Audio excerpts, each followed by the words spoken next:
Why is Google Gemini so good? There's no real secret here, fascinatingly. People have been speculating, did they do something special? No, it's just more training. Good morning, everybody. This is AI with Kyle, and today we're going to be talking pretty much exclusively about the thing that everybody is talking about, which is Gemini 3. It has been released. I've been playing around with it all morning, and it's good. It's really good. I try and test and kick the tires of every single new model that comes out, and very rarely do I get to a point where I'm thinking, hey, this is new, this is good, I'm excited about this.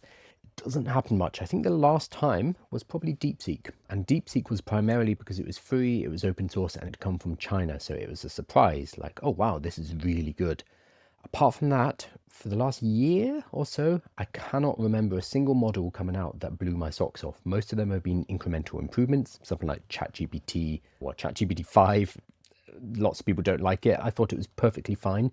ChatGPT 5.1, which came out a couple of weeks ago, was an incremental improvement. Grok 4 compared to Grok 3, it was fine, it's pretty good. Sonnet 4.5 compared to Sonnet 4.2 and Sonnet 4, again, very good, but nothing surprising.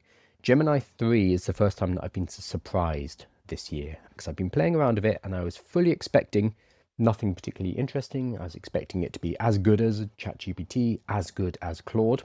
It might be better, maybe.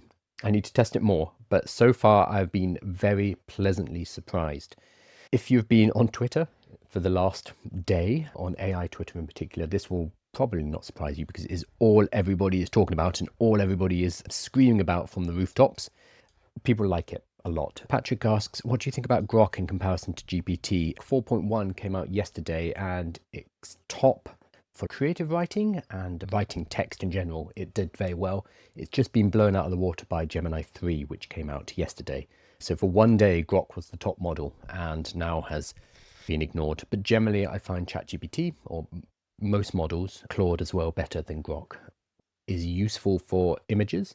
So image generator and Grok, which is the image to video generator, are very good, extremely fast, much better than ChatGPT. But for text, for coding, for research, for anything agentic, Grok isn't as good as ChatGPT.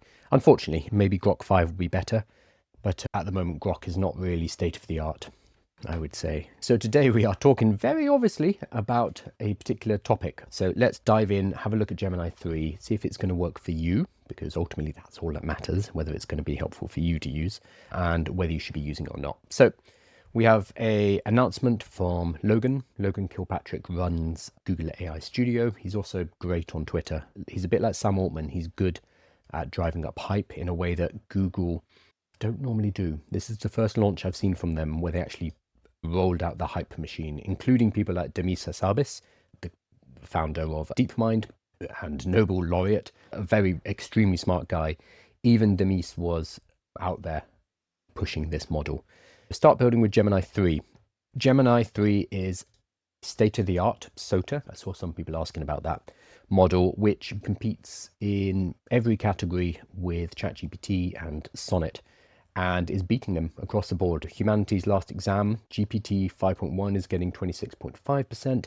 Gemini 3 is at 37.5%. Or if you give it the ability to execute code and use tools, up to 45.8%. Very good. And across the board, just killing it on all of the benchmarks, with one exception, which I will talk about later.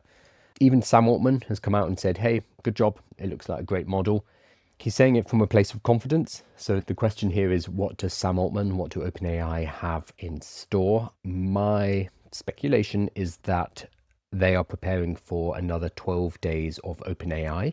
They did it last year and they released Sora. They released O3, I think it was. I think they released 4.0 as well. I get the timelines in these mixed up because there are so many of these damn models, but they had 12 days and they released a whole bunch of different things. I think they're going to be pushing something similar to that as we move into December. No one's too worried. What I think is fascinating is that the whole of the internet will now be saying, I'm cancelling my ChatGPT subscription. I'm cancelling my Anthropic subscription. I'm all in on Gemini. I love Gemini. But a month from now, everybody will be saying, I'm cancelling Gemini. I'm back on Anthropic, or I'm here with Claude. We have these hype cycles and they last for about a month or so with everybody trying to get the clicks, trying to get the views. I think what we need to do is step back and remember that all of these models are getting better all of the time. That is what matters here. Not what the best model is right now, but that these guys are competing and continuously pushing out the best new models. Let me quickly click through a few of the other tweets and then I'll jump over to some questions. Demisa Sabis from DeepMind. We've been intensely cooking Gemini 3 for a while now, and we're so excited and proud to share the results with you. Of course, it tops the leaderboards, including Arena, HLE, GPQA, etc. But beyond the benchmarks, it's been by far my favorite model to use for its style and depth and what it can help do with everyday tasks. This is what's important. With every single launch, they all top the benchmarks. Like, they don't launch until it tops the benchmarks. And if you're someone like Meta, you do it in a cheeky way where you launch multiple models onto the benchmarking sites and then claim that your model is the one that does best. They've been caught doing this before, where they'll launch 10 different slight variations of the model, see which one does best in the benchmarks and say, that's the one. You can also train for the benchmarks. So the benchmarks are one thing. It's great for the marketing, but you have to be at the top to be recognized. Grok 4.1, which came out yesterday, didn't top many benchmarks, so it got ignored. Google 3, which came out also yesterday, is topping everything, apart from one exception, which we'll talk about, and that is the baseline from which you start. It depends on whether it is easy to use, whether it gives results in a style that you want, whether it fits into your workflow. It's these kind of things that matter. And it needs to be so good that it needs to pull you away from whatever you're using right now, whether it's ChatGPT or Anthropic. Moving over to another ecosystem is a pain. It's a pain in the ass, especially when ChatGPT or Anthropic already have your memories. They already have your project set up. There is a switching cost moving to Gemini, so it has to be better. The big one is the Arc AGI 2. You've probably seen this chart. It has the score on the Arc AGI General Intelligence Leaderboard. Gemini 3 has basically made a jump to the next level. It's a Pareto jump. It costs a lot of money to run these tasks, but you can see this is all the other models down here. Has it got 5.1? I don't think 5.1 is on here. So I think 5.1 is meant to be here, but Gemini 3 has just shot up. So it's taken us to the next level, supposedly. And then we have something else called Gemini 3 DeepThink, which is in preview, leaps and bounds above anything else. But do look at the cost of this prompt. To get this result has cost about $70.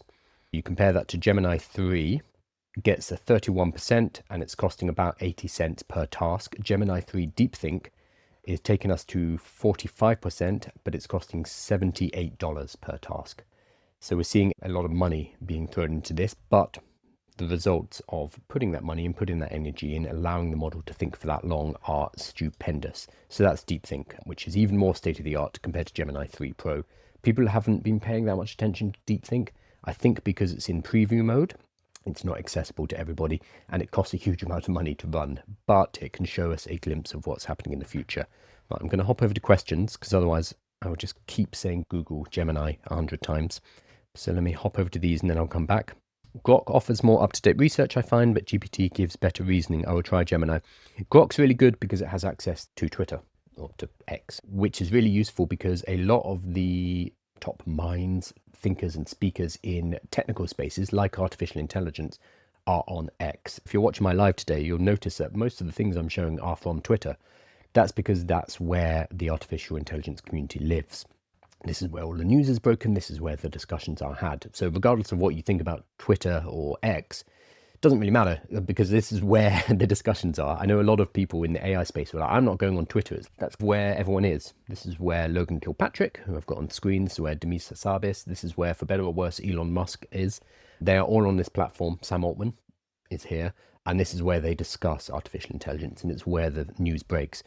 Grok has access to all of that, which makes it incredibly powerful for certain applications when the experts and when the discourse on a subject is within Twitter. It gives Grok a huge advantage there, especially because the X API is pretty much closed. They are experimenting with opening it up now. Previously, it used to cost a huge amount of money. It wasn't readily available for people to develop on. It would cost you a few tens of thousands of dollars to get access. Now they're starting to open it up and testing it out for building an ecosystem, but that's a relatively new thing. So that means that Grok has all of this really high level discourse and information within Twitter, which is, as we move forward, an incredible moat because the models need more data. And XAI and Grok, unlike a lot of the other models, have access to that natively within its own ecosystem. This is why there's rumblings about OpenAI setting up a social media company, for example. If they can get people in space, that creates data. You can use that data to train models. This is an advantage that Meta have as well, because they train on all of your Facebook posts and all of your Instagram posts. That gets fed into their models. It's also why LinkedIn recently, unless you opt out of it, LinkedIn now trains models based on your posts. So specifically, Microsoft will train on your posts because they own LinkedIn. So having that source of data for Grok is really useful. So if you are in a particular field that hangs around on Grok, on Twitter, then Grok is going to be more useful. Good morning, Lyra. How are you? Can you use custom personas in Gemini? No, I don't think so. I've been using it on my phone. I think the answer is no. You can do instructions. Yes, you can add instructions. So custom instructions. Use British English. I might put in, managed to spell British wrong. Give me short, concise answers. Try to source and reference your answers whenever you can. I can give it those custom instructions, slightly different to a personality. Let me check. No, I think that's all of it for now. It is just instructions. Personalities are relatively new for ChatGPT, and they were introduced as a response to the shift from 4.0 to GPT-5. A lot of people hated the shift from 4.0 to 5 because they liked the personality of 4.0, which is much more agreeable, it's much more friendly, much more human, whereas GPT-5 was much more robotic, it was factual based, it would call out people's BS sometimes. A lot of people are like, oh, I want 4.0, I want 4.0 back. In response, one of the things that OpenAI did was introduce personalities into ChatGPT, and they've expanded it with the recent 5.1 introduction as well. They did it as a patch job after the release of 5, because they had a week or so, if you remember, where they were in pure panic because everybody hated GPT-5. And they quickly rolled back and they gave 4.0 back as a legacy model. They added in the personalities to try and calm everyone down. They've extended that and added even more personalities. That does not seem to exist in Gemini, as far as I can see. Everyone seems mad about 5.1 in the AI companion space. I think in the companion space, people have been mad since 4.0, or the removal of 4.0, because 4.0 was very good for companions. It's a space where the subjective feel of the model is very important. What people like me and the ones we're looking at today for the release of Gemini, they're looking at benchmarks. They're looking at numbers. They're looking at how good is it at this reasoning test? Can it do the International Math Olympiad, etc., etc.? That kind of stuff does not translate into how the model feels to use. That is a very different thing. That's subjective, which is why Demis Hassabis saying it's by far my favorite model for use for its style and depth. What it can do to help you with everyday tasks is a nice concession to the fact that it's not just about benchmarks. It's more intangible. It's our subjective feelings about these models. I prefer the way that Anthropic models talk. I prefer the way they reason. I prefer the written examples. And that's subjective. That is not based on, is it better at writing? That's a really hard thing to nail down. In the companion space, that is extremely important. So yeah, I imagine 5.1 is not making people very happy. I'm trying to build a local model. Are you doing it on your own device, like a computer under your desktop, or on the cloud? You can rent cloud servers and get good performance if you're doing it locally on your computer. It depends if you're training or fine-tuning, but if you're training a model on your local computer, you need a huge amount of processing power, and it becomes not very economically feasible. PewDiePie, interestingly, the YouTuber, he just did it. He's training his own model, but he has, I think, he's got 10 GPUs, and I think they're 480s or 490s. So each one of them is $2,000-$3,000. So he's built a $20,000 to $30,000 machine, and he's using that to train. And even then, it takes weeks and weeks to train. So building one yourself is great, but you need a huge amount of processing power. If you are fine-tuning, you need less processing power. If you are working with an existing model and applying custom instructions and guardrails on top of it locally, then you require even less, because you can use an existing model, like a Llama-based model or GPT OSS or something like that. It'd be interesting to see what you're doing. Oh, you're using 4.0. Yeah, I'd be interested to see how you're doing that. Oh, you're tuning only. Yes, okay. Training is This is the thing that lots of people push for. We need to be able to train our own models and we need to be able to fine tune our own models. Absolutely, 100% is important. Increasingly, it's not becoming feasible because the state of the art models cannot be run. And you can't run the inference on a local computer, and you certainly can't train them on a local computer. This is why we're building data centers for hundreds of millions, running training runs for millions of dollars in electricity. So it's a nice idea to have it all open source, to have control of it, but it is increasingly being taken out of our hands and moved into data centers just because it's not feasible anymore. Yeah, it's not going to happen on a Dell. And it is a fun project. Check out Small Training Handbook. The Small Training Handbook by Hugging Face, The Secrets to Building World-Class LLMs. It's quite technical, but it's very well written and it walks you through steps. It's about Hugging Face, so it will say, hey, you should use Hugging Face. But this is good. It says, it raises the uncomfortable truth. Maybe you don't need to train your own models, which, as they point out, is a weird way to start a large language model training guide. If you Google Hugging Face Small, S-M-O-L, training playbook, it would turn up. Really good resource. Cool. I'm going to hop back into Google. So the big question is, why is Google Gemini so good? There's no real secret here, fascinatingly. People have been speculating, did they do something special? No, it's just more training. This is always the question. Are we hitting this plateau? The answer at the moment is no, not yet. The VP of Research and Deep Learning at Google DeepMind and Gemini co-lead says the secret behind Gemini 3 is simple: improving pre-training and post-training. Well, just doing more. Pre-training, contra the popular belief that scaling is over, the team delivered a drastic jump. The delta between 2.5 and 3 is as big as we've ever seen. No walls in sight. They have done more pre-training. So pre-training is where the model is learning about the world, where you just ingest a huge amount of data. You chunk it up into tokens. You start to embed it into the model. And up until now, and potentially for the future, the more you put in, the better the model will be. It's a bit crude, but it seems to track. There were people talking about, okay, we're going to hit a plateau. There's going to be a point where we run out of information, or this method will just stop working, and we're going to need to look at other things like spatial intelligence, world models, for example. Yann LeCun, in particular, he's just left Meta to go and start something in that space, and Fei-Fei Li is working in that space too. So some very smart people are moving over there. Google are saying, for now, we are just throwing more at it in pre-training, and it's fine. Scaling is not showing down. So that's the first part, pre-training. Give it more and it will do better. That still works. And then post-training, he says, is still a total greenfield. There's a lot of room for algorithmic progress and improvement, and 3 hasn't been an exception, thanks to our stellar team. Post-training is once you've done the pre-training, you can apply some additional levels of post-training. This is things like RLHF, which is reinforcement learning from human feedback, preference modeling, instructions, kind of optimization for tool use, safety, reasoning, scaffolding. There's a whole bunch of things you can do at this level to improve performance. This is greenfield. We are still working out new ways to make our models more intelligent during post-training. Often this is where we see a lot of big shifts happen. Claude 2 to Claude 3 was a big jump in RLHF, reinforcement learning from human feedback. The people who started Claude, Anthropic, were from the RLHF team at OpenAI. They pioneered it and then went off and did their own thing. Gemini 3 and the team behind it are basically saying, we didn't do anything that different.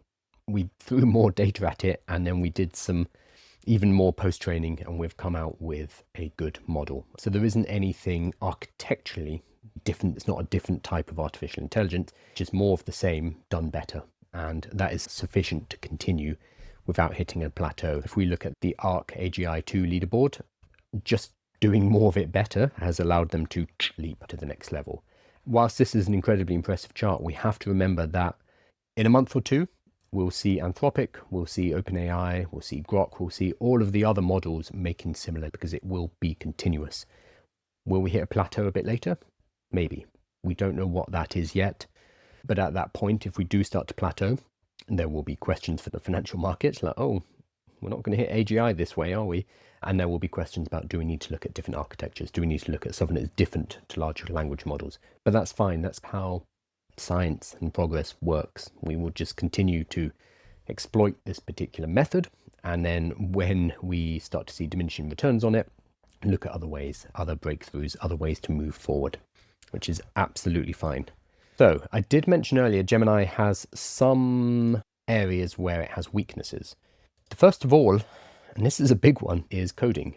So here is Vedant Misra, who is ASI at DeepMind and OpenAI. Oh, I think he's at DeepMind now, and he's got this great kind of dialogue, probably fake, between his mum and himself. Mum, how's work going? Me, pretty good. We made all the numbers go way up in this table and we shipped the best model in the world. Mum, that's nice, but what happened with the software engineering benchmark row? Me, Mum, can you not write now? So they're up on every single benchmark, apart from SWE, the software engineering benchmark. The fact that they've added it on this table is great. There it is. SWE bench verified. The best for software engineering, according to SWE bench, is still Sonnet 4.5, which is the model behind Claude Code, and it's the model that most people swear by. It's the one that I use on a daily basis too, and it really good, really good.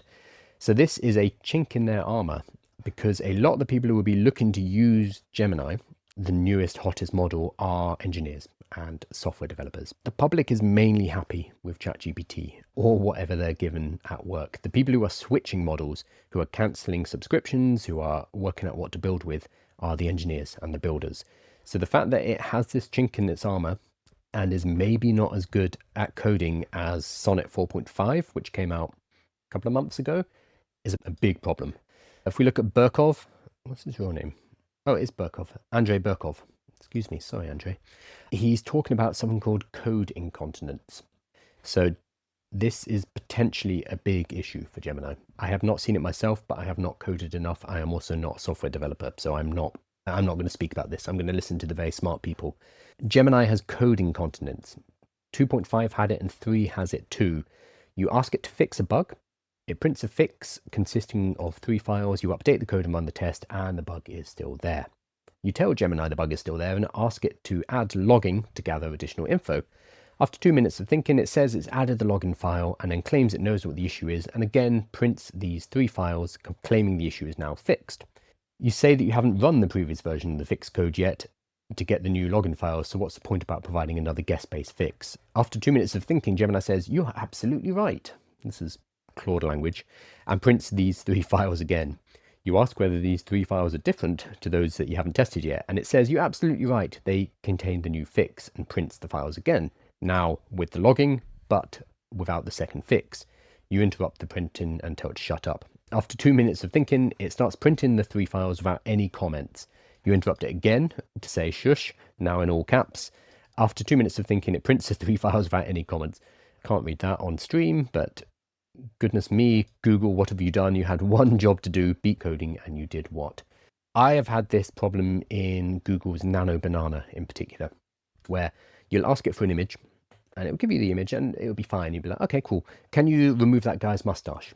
And it will give you back another image.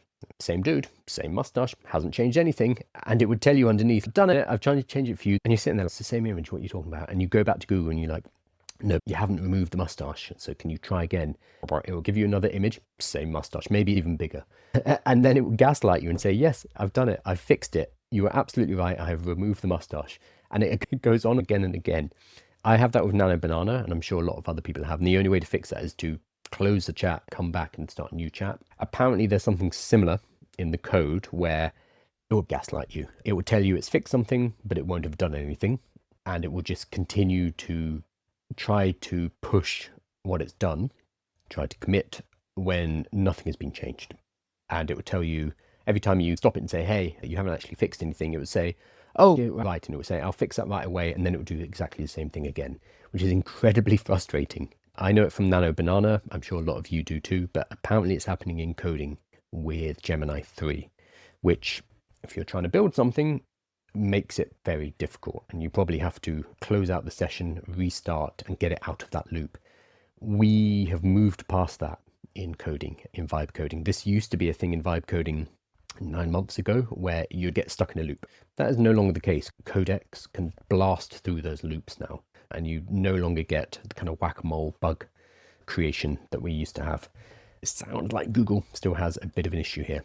The other big issue, it's pretty expensive. Now, all models, when they come out, are always the priciest models. Gemini 3 Pro is very expensive. So this is for 1 million tokens, but if you use more or less than 200,000, it has different prices. 1 million tokens is $4 input if you use more than 200,000, or $18 output, which is a lot of money. This is more expensive.